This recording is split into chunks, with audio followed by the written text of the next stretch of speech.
Hi, this is Scott Garibay, and today we're going to talk about Dungeons and Dragons. We're going to continue to talk about Arbor Adventures. All right. So, Dolos is now in possession of the Bracer of 100 Warriors, which will allow the woodcutters to easily defeat the Dwarven miners, the human woodcutters to easily defeat the Dwarven miners in Phandalin.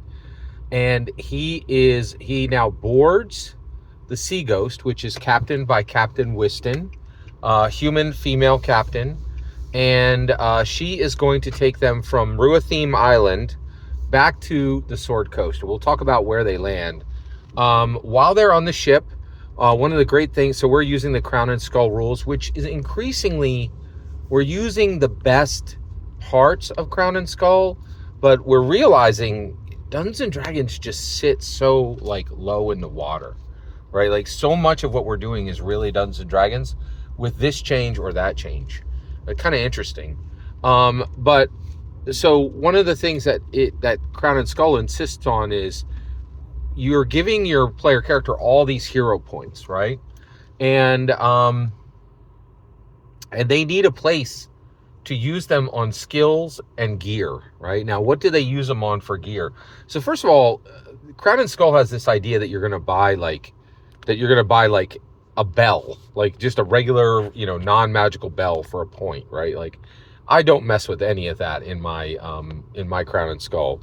Basically, you use points on magic items, right? And essentially, to me, the way I see adventurers don't waste time getting mundane equipment, right? These guys deal in gold. They can buy any mundane equipment they want. The only real currency, the only real transactions they do are for magical items, and that is very real, right? Now, the great thing about Crown and Skull is, rather than having just a weird collection of magical items, Crown and Skull allows you to build abilities into your existing items. So your existing items become more and more powerful. And then so that's one. So what can you spend points for on Crown and Skull? You're spending points on gear. You're spending points on your companion. That is a very legitimate, very like Dolos has a direwolf named Owie, and he is dumping real points into Owie to make Owie as powerful and useful as possible, right? Now, I will say, just a warning as a Dungeon Master, I think this is completely true in Dungeon Masters too. Don't have people, invest points into companions and then kill those companions. Companions have plot armor. I don't target them. And I can tell you right now, you're going to have a much, much better campaign and session if you don't target companions. Hollywood has already done this. Like you can murder 50 humans in a movie. You can't murder a dog, not one, right? Your movie's done, right? And actually, Guardians of the Galaxy saw that. Very well could have been a $1 billion film, Guardians of the Galaxy 3, but there was animal cruelty in it. A lot of people were like, I ain't cool with this, right? And it wasn't promoting animal cruelty. It was just saying it happens. And people were like, nope, I ain't watching that, right? Like, that's pretty interesting. So companions are used, putting magic into existing gear. Definitely a very powerful use of magic of hero points in Crown and Skull, and frankly, very effective. I was really impressed with how well this was done, and just really impressed, with it overall. Very, very cool. So basically, then also skills. So when they were on the ship, they actually improved quite a few skills because they had time to practice when they were going from Ruathym, and I think it was like 300 miles of sea that they had to go through, right? And so it was a long trip, right? So they go from Ruathym all the way back to the Sword Coast. Now, when they get to the Sword Coast, actually, Captain Whiston pulls in Dolos and has a conversation with him. She says, "Okay, listen, let's talk this through. Okay, I'm coming in, and I'm going to put you on shore on the Sword Coast. We can go to Waterdeep, right? There's a wharf there. I'll check in. My ship is regularly received there, and I'll pay my tariffs for everything I'm carrying, and shouldn't be a problem, right? Or actually, but just to be clear, no ship comes into Waterdeep or Neverwinter secretly, right? It's reported, right? So I know you appreciate your secrecy, but the reality is, we go into Waterdeep or Neverwinter, people are going to know you're here, right? So just wanted to give you a heads up. That's going to happen, right? And she said, or we can go into the Mere of Dead Men, right? Now this is on the map on the Sword Coast. And I was like, and she's like, now I could set you off there, and it'll be very easy to set you off there. And the reason why is no one goes there, right? Like there's absolutely no one there alive. But you're going to have to travel through the Mere of Dead Men, and that is going to be outrageously dangerous, all right? But it's a place where I can set you off. No one will witness me bringing my ship in, right? And I can set you down there, and then I can go up to Neverwinter and Waterdeep and set in as I would normally.